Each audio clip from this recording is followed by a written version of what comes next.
Los Angeles, 1925. Philip Marlowe was 22 years old and still wore the navy blue uniform of the Lapt with a pride that would soon crack. Los Angeles, 1925. Philip Marlowe tenía 22 años y aún llevaba el uniforme azul marino del Lapt con un orgullo que pronto se agrietaría. Son of an Irish laborer who died in a construction accident when Philip was only 16, he had joined the police with the naive idea that he could make a difference, clean up the streets, protect the innocent. His mother, a seamstress with fingers worn by needles, had watched him leave that morning with that gleam of hope mixed with worry that mothers carry when their sons embrace dangerous causes. Hijo de un obrero irlandés muerto en un accidente de construcción cuando Philip tenía solo 16 años, se había unido a la policía con la idea ingenua de que podría marcar la diferencia, limpiar las calles, proteger a los inocentes. Su madre, costurera con los dedos gastados por las agujas, lo había visto partir esa mañana con ese brillo de esperanza mezclado con preocupación que llevan las madres cuando sus hijos abrazan causas peligrosas. The Bunker Hill neighborhood was still respectable then. Its Victorian houses had not yet given way to towers of glass and steel. It was there that everything changed for Marlowe, in one of those turreted mansions where Eleanor Castleton lived, widow of an oil magnate, a 60-year-old woman with silver hair and eyes of a blue faded by tears. El barrio de Bunker Hill era aún respetable entonces, sus casas victorianas no habían cedido aún el lugar a torres de cristal y acero. Fue allí donde todo cambió para Marlowe, en una de esas mansiones con torretas donde vivía Eleanor Castleton, viuda de un magnate del petróleo, una mujer de 60 años con cabello plateado y ojos de un azul desvaído por las lágrimas. The case had begun simply, repeated burglaries at Mrs. Castleton's house. Nothing very valuable disappeared, a few jewels of little worth, some cash, sometimes just food. Sergeant Murphy, an Irishman with red jowls who perpetually smelled of whiskey, had assigned the investigation to Marlowe with a blasé shrug. Probably kids from the neighborhood. Make the rounds, write a report, and we'll file it away. El caso había comenzado simplemente, robos repetidos en casa de la señora Castleton. Nada muy valioso desaparecía, algunas joyas sin gran valor, algo de dinero en efectivo, a veces solo comida. El sargento Murphy, un irlandés de papada roja que olía perpetuamente a whisky, había confiado la investigación a Marlowe con un encogimiento de hombros blasé. Probablemente chicos del barrio. Haz la ronda, escribe un informe y archivaremos el caso. But Philip Marlowe was not Murphy. He had knocked on Eleanor Castleton's door on a November afternoon when fog rose from the Pacific like a grey shroud. The old lady had welcomed him with Earl Grey tea and dry cookies, in a living room that smelled of lavender and loneliness. She had spoken to him of her husband, dead 3 years earlier, of this house too large for her alone, of those nocturnal sounds that woke her with a start. Pero Philip Marlowe no era Murphy. Había llamado a la puerta de Eleanor Castleton una tarde de noviembre cuando la niebla subía del Pacífico como un sudario gris. La anciana lo había recibido con té Earl Grey y galletas secas en una sala que olía a lavanda y soledad. Le había hablado de su marido, muerto 3 años antes, de esta casa demasiado grande para ella sola, de esos ruidos nocturnos que la despertaban sobresaltada. I'm not lying to you, Officer Marlowe, she had said in her trembling voice. There's someone in this house at night. Someone who knows the place. Philip had first thought of an elderly woman's hallucinations, of the ghosts that solitude creates. Then he had noticed the details, the lock on the service door that bore traces of skillfully masked break-ins, the footprints in the basement dust, too small to be those of an adult man. No le miento, oficial Marlowe, le había dicho con voz temblorosa. Hay alguien en esta casa por la noche. Alguien que conoce el lugar. Philip había pensado primero en las alucinaciones de una mujer anciana, en los fantasmas que crea la soledad. Luego había notado los detalles, la cerradura de la puerta de servicio que mostraba rastros de forzamiento hábilmente enmascarados, las huellas en el polvo del sótano, demasiado pequeñas para ser de un hombre adulto. The investigation had led him to Tommy Castellanos, 13 years old, son of a Mexican family driven from their home by a crooked downtown landlord. The kid had been living on the streets with his little sister Maria, 8 years old, since their mother died of tuberculosis and their father disappeared, probably forced back to Mexico by the authorities. Tommy broke into Mrs. Castleton's house not out of vice, but out of necessity. He took just enough to survive, he and his sister. La investigación lo había llevado hasta Tommy Castellanos, de 13 años, hijo de una familia mexicana expulsada de su vivienda por un propietario corrupto del centro de la ciudad.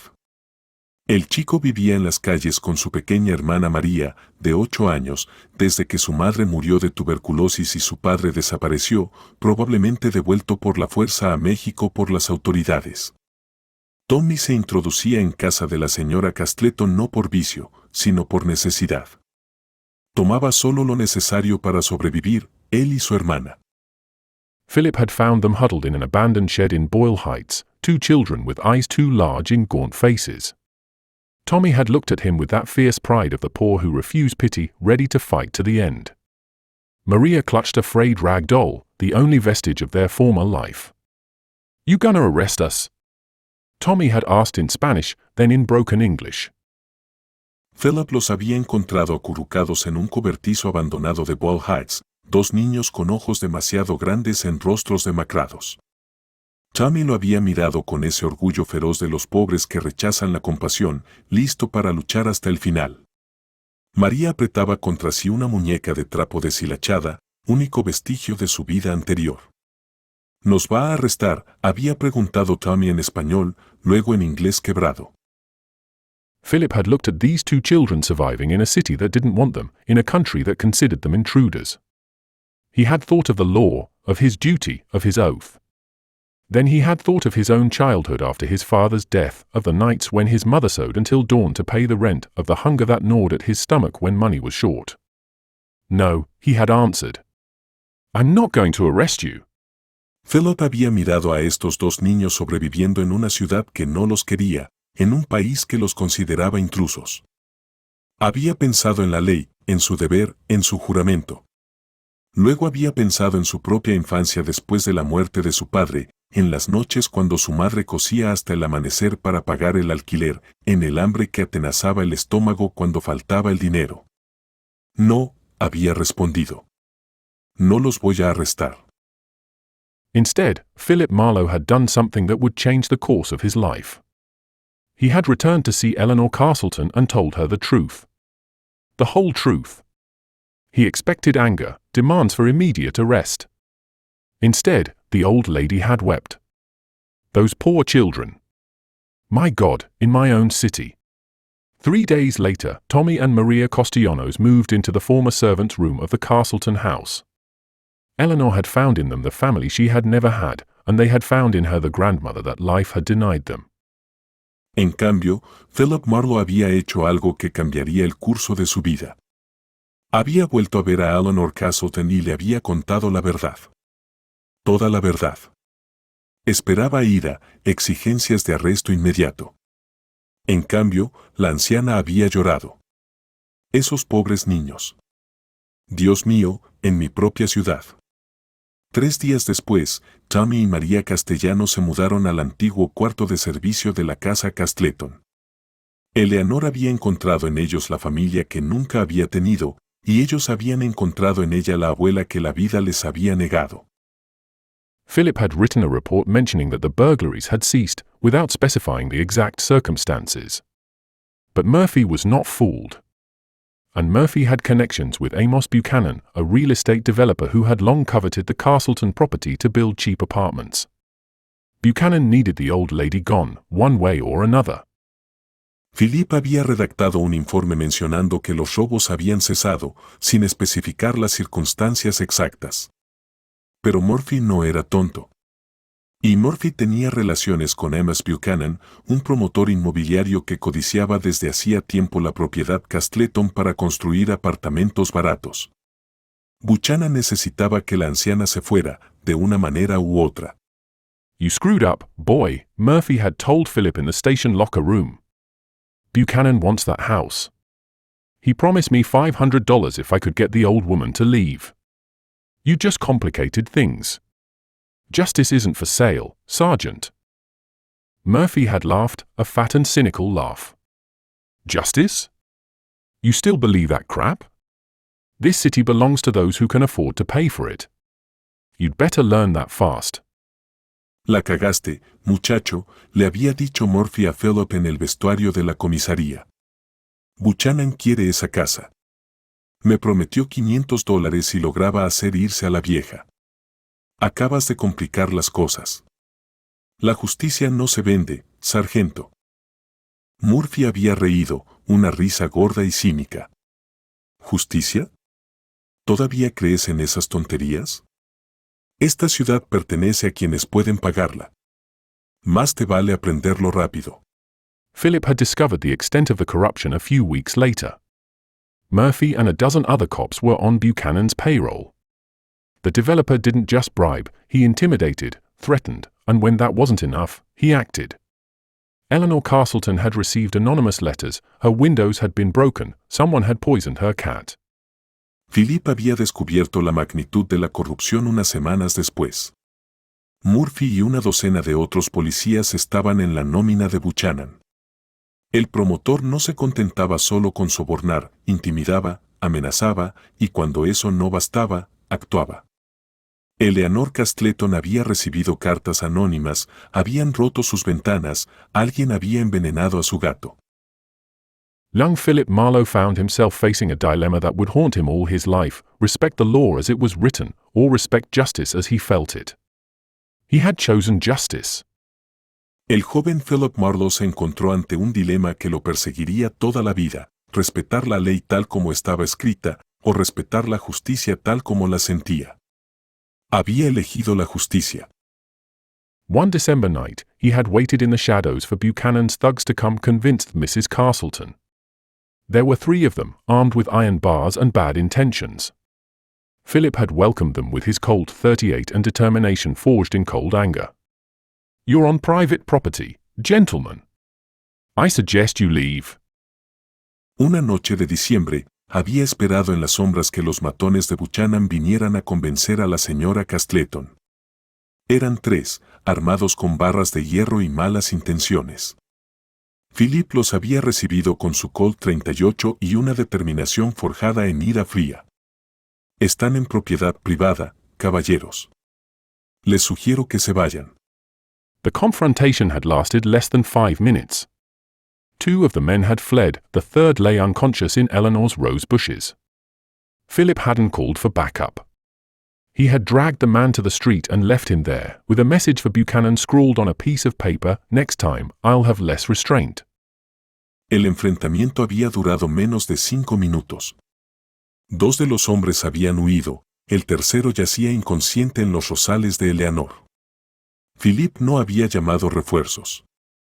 Había arrastrado al hombre hasta la calle y lo había dejado allí, con un mensaje para Buchanan garabateado en un papel: "La próxima vez, tendré menos moderación." Murphy had summoned him the next morning. In his office that smelled of rancid sweat and failed ambitions, he had looked at Philip with a mixture of anger and something that almost resembled respect. "You've stirred up a hornet's nest, boy. Buchanan wants your hide. And I can't protect you anymore. I never asked for your protection, Sergeant. No, but you're going to need it. They're going to frame you for assault. Or they're going to set you up. Or maybe they'll just take care of you in a dark alley." Murphy lo había citado a la mañana siguiente. En su oficina, que olía a sudor rancio y ambiciones fracasadas, había mirado a Philip con una mezcla de ira y algo que casi parecía respeto. "Metiste la mano en un avispero, muchacho. Buchanan quiere tu pellejo. Y yo ya no puedo protegerte. Nunca pedí su protección, sargento." "No, pero la vas a necesitar. Te van a atrapar por agresión. O te van a tender una trampa.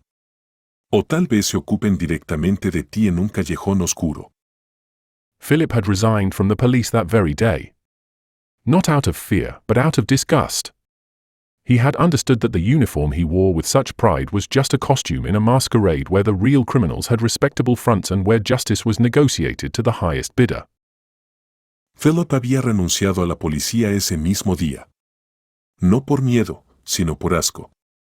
Había entendido que el uniforme que llevaba con tanto orgullo no era más que un disfraz en una mascarada donde los verdaderos criminales tenían fachadas respetables y donde la justicia se negociaba al mejor postor. 3 months later, Philip Marlowe opened his private detective office in a small shabby office on 6th Street. His first client was Eleanor Castleton, who wanted him to discreetly watch the comings and goings around her property. His second was the wife of a worker who suspected her husband of cheating. His third was a businessman who needed to recover stolen documents.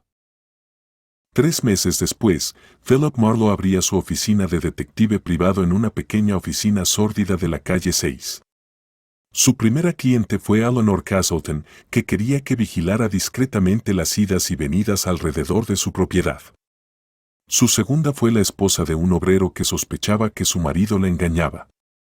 Su tercera fue un hombre de negocios que necesitaba recuperar documentos robados.